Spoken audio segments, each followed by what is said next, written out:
দোয়া করুন সুস্থ থাকেন। আমাদের তো জন্ম জানুয়ারি 15 চোদ্দ আমাদের কাগজ প্রথম বেরোলো, তো রিক্রুটমেন্ট তার আগে হয়েছে, তো সে December 1990, whereas we started in January 14 January. So truly a history of Daily Star is with Enam. So and he has kept it in photographs. So which is image wise, in a way, Enam is definitely a history for Daily Star. আর এনাম ব্যক্তিগতভাবে আমি এটা একেবারে খুব নির্দ্বিধায় বলবো যে ওর daily স্টারের প্রতি ভালোবাসা, ডেইলি স্টারের প্রতি তার অনুরাগ, তার কমিটমেন্ট অ্যাকচুয়ালি অতুলনীয় ছিল। এবং প্রথম থেকেই মানে সে নিজে একটা ছিল, কমিটেড পারসন ছিল। ওর নিজের একটা বৈশিষ্ট্য বলি যে উই অল ডিজার্ভ, মানে we all need to thank Enam for his commitment to the paper, যেটা আমরা সবাই অংশীদার। এবং ডেইলি স্টারের photographic quality was really the top in the country. তো আমি ওর যে এই অবদানের জন্য আমি ওকে একদম প্রথমে একটা বড় করতালি দিলাম।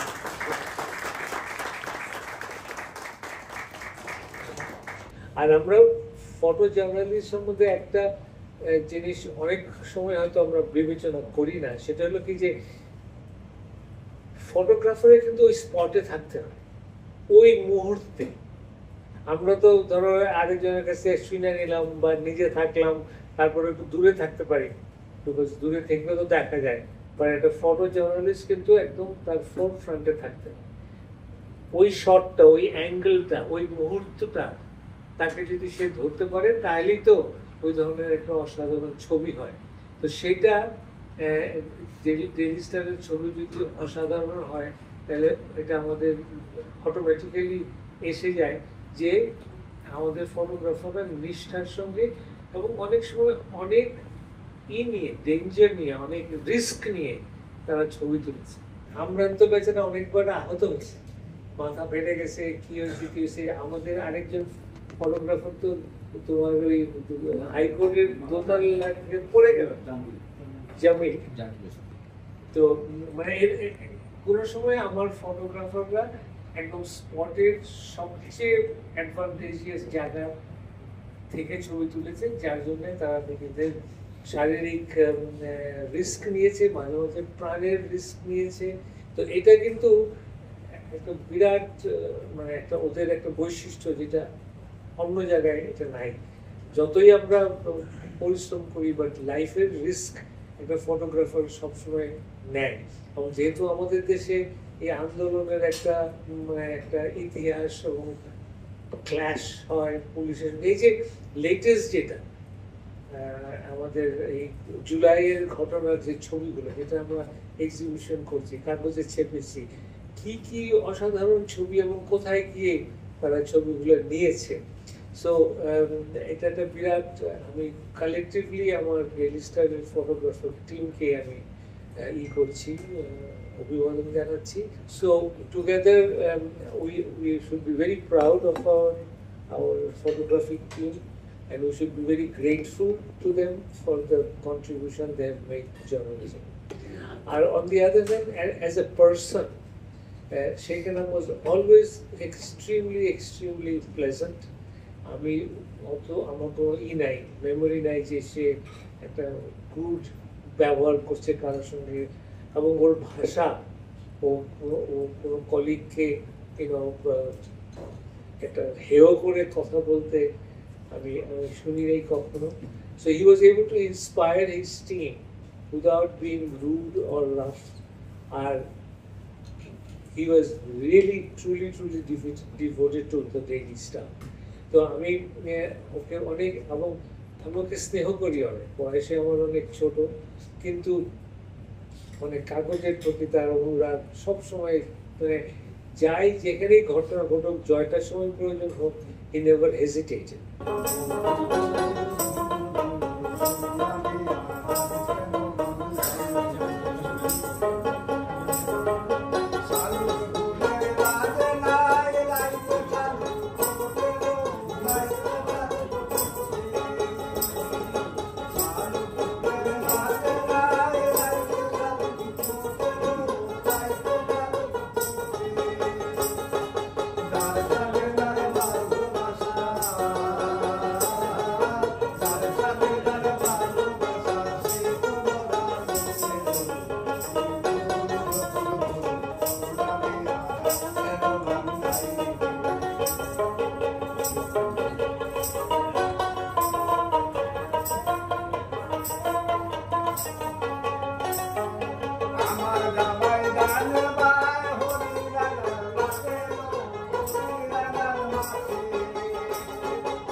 পার্সোনাল লাইফে থাকি, কিন্তু আমাদের ফ্যামিলি নিয়ে আসলে ঘোরার যে অভ্যাসটা, এটা আসলে ফ্যামিলিকে নিয়ে বিভিন্ন জায়গায় ঘুরতে যাওয়ার সেই অভ্যাসটা ইনাম ভাইয়ার নাই। আমি সারা জীবনে এই ওনার সাথে আমি 17 বছরে রিটায়ারমেন্টের পরে একদিন সে ভাবিকে নিয়ে রাঙামাটি গেছে, সে ফেয়ারওয়েল, আমাদের ডিপার্টমেন্ট ফেয়ারওয়েল। তখন আজকে ভালো যে কাজ করি, তো মূল অফিস থাকাকালীন 92 তখন আমি যাওয়া শিখি স্টার্ট হয়ে আজকে কাগজে। তো এই নাম্বারের সাথে আমার পরিচয় স্টেডিয়ামে খেলার ছবি তোলার সময়। তো যাওয়া আসা করতে করতে একদিন এনাম ভাই আমাকে বললো যে আনিস তুমি আমার এখানে কাজ করবার দিলাম 92-তে। তো আমি বলতেছি যে দেখি যাওয়া আসা করতেছি, তো একদিন বলে যে আসুন, তো তৌফিক ভাইয়ের কাছে নিয়ে গেল। তারপরে একদিন আপনার কাছে নিয়ে গেল, আপনার খেয়াল নেই, তখন আপনার দোতলাতে পাশে বসে বলে গেছে ঠিক আছে দেখা যাক মনে ওরা। আমি পরে আলী ভাইয়ের কাছে নিয়ে গেল, আলী ভাই বললো যে আচ্ছা ঠিক আছে, এনাম ভাই নিয়ে গেল। আশা করছিল ওদের পাশে, তো বলে তুমি কাজ করো, ঠিক আছে তোমাকে 2500 টাকা মাইনে। তো আলী ভাই বলতেছে সব বের হয়ে যাচ্ছে, তখন আলী ভাই একসময় বললো শুনো, সেটা এমন ভাবে কথা বলছে যে 2500 টাকা তুমি মাইনা না, ওটা আসলে বিল ঢুকানো পয়সা না, তুমি তোমার জায়গাটা তৈরি করে দেবে। প্রথমে বলতেছে আমি 29 তারিখ পর্যন্ত বুঝতেছি না, আমার চাকরি শেষ 30 তারিখে আমার হচ্ছে কেউ জিজ্ঞে গেছে না। ওই যে আশপাকে কেউ নাই, আশপাকে দেখতাম কেউ রিটায়ারমেন্ট হইলে ওই কোনা গুলো নিয়ে দুটা সেটা কথা বলে বিদায় করতো। ঘটনাটা কি, আমি খুবই মনে করলাম আপনি নাই, আমার কেউ জিগাইলো না, এটা খুবই খারাপ লাগে। হঠাৎ করে আমি বিদায় ভাই বলতে আসছি আপনি তো কালকে যাবেন না, তো চলেন আজকে একটা লাঞ্চ করি। লাঞ্চ খাওয়াইলো, তারপরে আনিস বললো যে আমরা ওটা লাঞ্চ করবো। লাঞ্চ 30 তারিখে চলে যাবো, সে মনে রেসপন্স পাইতেছে না। পরে সন্ধ্যায় গেলে আপনি 7টার সময় আমার টাইম দিলাম, তো ওইখানে বেশ ভালো আনুষ্ঠানিকতা, অনেক প্রাণবন্ত, খুবই মানে আমি যে এত ইয়াং বাচ্চারা আমাকে যে ভালোবাসে, আমি ওরা প্রমাণ পাইছি যে আমার কত মানুষ যে কত হয়ে দেখছে, তারা বিদেশে গেছে, এখানে চলে গেছে, অনেক আগে চলে গেছে, অস্ট্রেলিয়া গেছে, অনেক লোক আছে, তারা ফোন করছে, তারা আমার কমেন্টস করছে, আলাদা ছবি কোথাও নিয়ে লিখছে, এরকম বাচ্চা যারা একদম ইয়াং রিপোর্টার তারাও এরকম লিখছে। আমি দেখলাম যে সর্বস্তরের জায়গায় আমি মানুষের প্রিয় লোক ছিলাম এইখানে, এইটার থেকে খুব ভালো লাগছে আমার। আর আপনার এইখানে এত দীর্ঘদিন থাকার পিছনে একটি মাত্র কারণ হলো সেটা আপনি, কারণ আপনি আমার পাশে অনেকবার দাঁড়াইছেন। আমি অনেকবার চাকরি ছেড়ে দেওয়ার মানে সিদ্ধান্ত নিয়েছি, কিন্তু পরে আর নেই নাই। দেখা গেল যে মাহমুদ ভাই এরা গ্রেট জব, 7 দিনে 3টা 4টা ছবি তুমি খুবই ভালো করেছো, আর দেখানোর সুযোগ পাইনি। এই যে আপনার একটা সহযোগিতা পাইছি। আরেকদিন আসলে যে একদিনে 6টা ফিচার ছবি ছাপছে, তারপরও তার মন করে না। তো আপনি মিটিংয়ে চলে এলাম, এই যে ফ্রন্ট পেজে 3টা ব্যাক পেজের ফিচার ছবি ছাপলা, এটা কি তুমি ওরা আইডিয়া দিয়েছি না? না, আইডিয়া দেবো কেন? কোথায় একদিনে যদি এতগুলো খাও তাহলে প্রতিদিন 6টা ছবি দেওয়া সম্ভব ফিচার? সম্ভব। এইগুলি আমার খুব ইন্সপায়ার করছে আপনার, এইগুলো পাশে দাঁড়ানো। তারপরে মহসিন ভাই যখন চলে যায় তখন আমি বলছি দেখেন এত বড় মানুষটা হ্যান্ডেল করতে পারবো না। মহসিন ভাই ওই মুহূর্তে বিরাট একটা কিছু, মানে মহা কিছু একটা, ওই সময় তার পলিটিক্যাল গ্রাউন্ড এবং আপনার সাথে যে সম্পর্ক সব কিছু মিলে অনেক বড় মানুষ না হবে, আমি একদম ছোট মানুষ।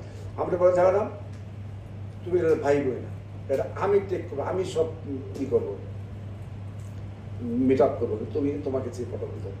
তা আমি তখন মনে হলো আমার আত্মা বাইন দা জীবনের সাইডা দিলেন যে 7টা পারেও এরকম একটা পরীক্ষার মধ্য দিয়ে, তারপরে এরা আমার হলো নিউজে বুঝছেন, মানে এইরকম একটা পরীক্ষার ভিতরে এখন আমি পাস করছি। কিন্তু এরা আমার মধ্যে চাপে পড়ে যেটা সুবিধা হয়েছে, সে অনেক কিছু শিখছি যে কি কি ছবি তুলতে হয়, কেমন কোনটা ছবি দিতে পছন্দ করে। আর অলওয়েজ খালি চেষ্টা করতাম এরা আমাকে কোন ছবি পছন্দ করে সেইভাবে ছবি তোলার চেষ্টা করতাম, বা ওদেরকে ব্রিফ করতাম যে এইভাবে ছবি তোলো, এইভাবে তোলো, এইভাবে করতে আমি পছন্দ করি। এরকম করে জিনিসটা আমি এটা কামিয়ে বলছি। আপনাকে অনেক ধন্যবাদ। আরেকটা জিনিস আপনার উপরে 2 দিন আমি খুশি হয়েছি সবচেয়ে বেশি। একটা হইলো লাস্টে গাড়িটা যেদিন পাইলাম, এই গাড়িটা আমার পাওয়ার কথা ছিল না, এই গাড়িটা পাওয়ার কথা ছিল না, কারণ টাইম ছিল 2.5 বছর। বিধানের কাছে গেছি, বলতে আপনার তো টাইম নেই। আশপাশের কাছে গেছি, না আপনার তো টাইম নেই, আমি তো কথা শুনছি, আমি কি চলে যাবো তা তো জানি না। তা আমি আর পরে একটা কালো গাড়ি কিনছিলাম, একটা গাড়ি কিনলাম। তারপরে হঠাৎ মাহমুদ ডাক দিল, সবাই গাড়ি দিয়ে দিছি, বুঝছেন না? কারণ আমি আর পাই না, আমার মনে হলো করি, কারণ আমার তো টাইম নেই আসলে, 2.5 বছর আছে, গাড়ি পাইতে লাগে 6 বছর 7 বছর, সেখানে পাই না, মাহমুদের কাছে কোনো যাইনি। তারপরে যে বিদেশ গেল, ওইখান থেকে আসবে সেরা হঠাৎ সেদিন ডাকবে, তুমি তো আমার বিরুদ্ধে খুব বদনাম করে বেড়াইতেছো। কি বলতাম না, পেশ করা শুনলাম আমি এরকম তুমি মহা বদনাম করে বেড়াইতেছো। আমি তো হতম হয়ে গেলাম, বরং আপনি কি বিশ্বাস করছেন? বিকজ বিশ্বাস করি নাই, কিন্তু তারপর তো মানুষ তো বলে বস তোমার একটা গাড়ি দিছে, বউরে নিয়ে গিয়ে কালার নিয়ে আগে আমি কোথায় আছি, কোথায় আছি বলো।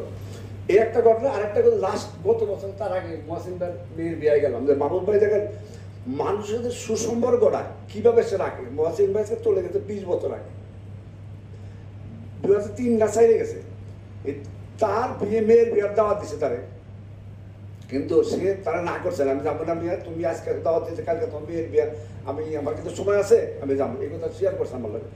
পরে কথা আমি যাবো, কিন্তু পরে ফোন করে আমি যাবো, তুমি কিন্তু আমার নিয়ে যাবো। মেয়ে বিয়ে কেন কবে 1 মেতে, একটা কোনো একটা 1 মে বন্ধু আমাকে সকালে ফোন দিল, তুমি তোমার কি দাওয়াত দিছে? বসে না বুঝতেছে কথা, তুমি নিয়ে যাবো। তো তুমি কেমন নিয়ে যাবো? অফিস হবে, তুই বুঝি অফিসে আসলাম সকালবেলা, বিকালবেলা আসলাম, দুজনে একসাথে গেলাম। কিন্তু আমি যে ভয় পাইতেছি, এত বড় একটা মানুষ একা একা নিয়ে যেতেছি, নাই কোনো সিকিউরিটি, কেউ নাই, আমি আর মাহমুদ একলা গল্প করতে করতে যেতেছি রাতের বেলা। তো বুঝছে, পরে বন্ধ মানে দাওয়াত টাওয়াত খাইয়ে আসলাম, খাইয়ার অফিসে নামাই দিলাম। তখন ভাবলাম যে মানুষের কতটুকু বিশ্বাস করতে পারে, সিকিউরিটি ব্যাপার আছে, নানান ব্যাপার আছে। তো এই দেশের পরিস্থিতি ভালো নয়, মাহমুদ আমার তো ট্রাস্ট করলো যে আমার সাথে সে বিয়া খাইতে যাবে, মানে সব কিছু অগত বলতে পারতো, চলো গেল না, আমার সাথেই গেলো। এইখান থেকে খুব ভালো লাগে, মাহমুদ এত ধরে বুঝছি যে মাহমুদ আমাকে পছন্দ করতো বা ট্রাস্ট করতো, বিশ্বাস করতো না, ওর সাথে দেয় কোনো সমস্যা নাই, গেল আমার সাথে বিয়া খায় বিয়ে আসতো। এই ছিল আমার আপনার কিন্তু অনেক কথা আছে, কিন্তু এত কথা বলার আর সবচেয়ে ধন্যবাদ এত লম্বা টাইম থাকার জন্য, সেটা হলো আনিসের অনেক সহযোগিতা লাগবে হবে চিফ হওয়ার পরে। পরে আমি নিজে ইচ্ছা করে আপনাকে চিপতি বানাইলাম যাতে কাজের স্পিড বাড়ে, সেই জন্য চিপারি পর পুরা টিমটাই আমার ভালো। আমার টিমের মধ্যে কোনো দুই লোক নাই, কোনো অসাধু লোক নাই। একটা মানুষ আপনার সদন বলছেন যে তুমি লোক দিবা, কিন্তু কোনো অসৎ লোক দিবা না, সৎ লোক দিবা, কাজ শিখাই না। সেইভাবে আনিছে যখন আমি নেই, পরে আমি 3-4 বারকে দেখছি খেয়াল করে দূরের থেকে খেলবো, কাজ করেন, ব্যবহার টেবর কেন, তারপরে আমি ঠিক করছি এই জিনিসটা সব মাথায় আছে। আর ওই যে এসির কথা বললেন না, এসি ডাক্তার এসির কথা বললেন, সেটা হলো মতি দিলে আমরা তখন কাজ করি ডাক্তারে, এই কাপড়টা খুইলা হাফ প্যান্ট পিন্দা তারপরে কাজ করি, গরমে একদম শেষ কাজ করে। একদিন আলী ভাই ডাকতেছে এর কথা, এরাম এরাম, তোমার জি আলী ভাই একটু খোলো। আমি তো আলী ভাই খোলা তো যাবেন, তো ডাকতো একটু দাঁড়ান। তারপরে সে দাঁড়াই, তারপরে তার 5 মিনিট করে করতে ডেভেলপ চেষ্টা করা কোনোভাবে খোলা যাবে বাজি দাঁড়ানো। তারপরে আস্তে করে দলা দলা কিনা বাইরে হাফ প্যান্ট পরা খালি গা। তারপরে দিন আমার বেটা ডাকছে, আমার রুমে এসি দরকার নাই, তুমি আগে অগ রুমে গেছিলাম। তো সেইভাবে সে 2 দিনের মধ্যে আমাকে ছিলা গেছে এই ডাক্তার। এইসব স্মৃতি অনেক আছে। আর যে সাদা কালো ছবি তোলা, তখন যখন মহসিন ভাই ছিল, আমাদেরকে এমন ভাবে সে ট্রেন আপ করতে হবে, একটা টিপ দিয়ে একটাই কান করতে হবে, এরকম ট্রেনিং দিত। ছবি তুলতে গেছে, স্পোর্টসের ছবি তুলতে গেছে, 3টা টিপ দিবেন স্পোর্টসে, 3টা টিপ ইগুলো এক ছেলে আসছিল, পরে পাঠাইতাম ওই হকি খেলাইতে, দেখা গেল হকির ছবি 3 টিপ দিচ্ছে, তারপরে বল হয়েছে ছবি আর তুলে নাই। মহসিন ভাই ডরে আইসে, আমদার খান ধরছে, হিরো 5টা গোলের ছবি কো। আমদার ভাই কি বলবো, মহসিন ভাই বইলাম যে 3টা টিপ হকি খেলায়, আমি 3 টিপ দিচ্ছি, তারপরে তারপরে টিপ দেয় নাই একটা। এমন পাঠাইছে সুন্দর বলে আগুন লাগছে ছবি তুলতে গেছে সারের বাড়ি, এদিকে ও তো 5টা ছবি তুই আর তোলে না। ও বলছে সাহেব বলে, সাহেব ভাই যতই বলেন আমার 5টি রাগ হয়ে দিছে। এইভাবে আয়া তারপরে সারের ভাই জিনিসটা মিটিং করে পরে বাংলো না মহসিন ভাই ফিল্ম দিবে ফিল্ম যার মতো নামে, তারপর থেকে আমরা একটা একটা করে নিতাম, মাসে 5টা করে 5টা দিয়ে চালাইতো। আর আনিসের সাথে একটা সম্পর্ক হলো যে এখন মতো স্টিল আমরা ঈদের দিন, কোরবানি ঈদের দিন আনিস আমার বাসায় যাবে, আমি ওর বাসায় মাংস কাটাবো, ও আমার বাসায় মাংস কাটাবে, এই একটা আন্তরিকতা এখন আছে প্রায় 20-25 বছর। আর কার একটা নেই। আর আশফাক কাকের ধন্যবাদ জানে, সে যখন ছিল তখন আমার বউয়ের চক্কা হয়েছে, আমি কোনো ছুটি নেই নাই।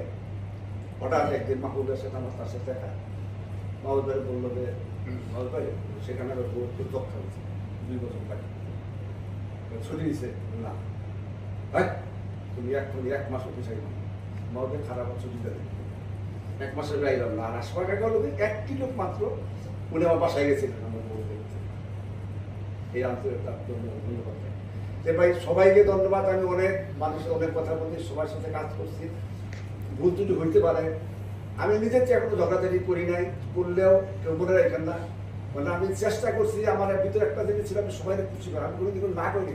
আমার টিমের লোক অনেক সময় বলছে এখন চলে এখনই ছবিটা দিবেন, দেরি করে বহায় থাকে, না করে না করা যাবে না। তুমি যখন এই টেবিলে এসে বসবা, তুমিও এই কথা করতে হবে, ছবিতে পয়সা রাখতে হবে।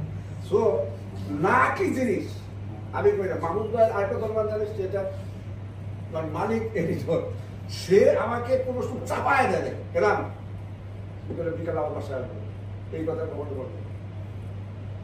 আমার পার্থবাকে জানাম, তুমি কি সময় আসবো আমার বাসায় 8টার সময়, এইভাবে বা কোনো দিন সে আমাদের ঘুষ করে বা চাপায় দেওয়া, মালিক শুনে কথা বলা, এর তার কাছে পাইনি। তার কি আমার কোনো ডাইরেক্টর কাছে এটাই এই শিক্ষাটাতে বাই ফোর্স করে কথা বলা বা তুমি গাছ দিয়ে কথা বলে তুমি অনেক দেখো অনেক এগুলো করে দিল পাই খালি একদিন ভয় পেয়েছিলাম যে সামাদার মারলো আসলে ঢিলে লাগাতে সাহস দিচ্ছে ওই দিনের মধ্যে চাকরিটা গেল এইবার চাকরিটা গেছে কারণ সব কাগজে লিখছে যে পুলিশে পিটাইছে আদালতে কিন্তু আমি আর লোহাসা ছিলাম আমরা লিখছি না স্টোরের আঘাতে সে এইটা আবার তার কাছে গেলাম দানমণি তার শ্বশুর এখানে বাসা গেলাম মানুষ কি করবো পরে সে একটা ভালো বুদ্ধি দিল আপনার খানা নিয়ে গেলাম যে তুমি ছবিটা তোমাকে প্রমাণ করতে হবে সে ডিলের আঘাতে চান সিরিজ করতে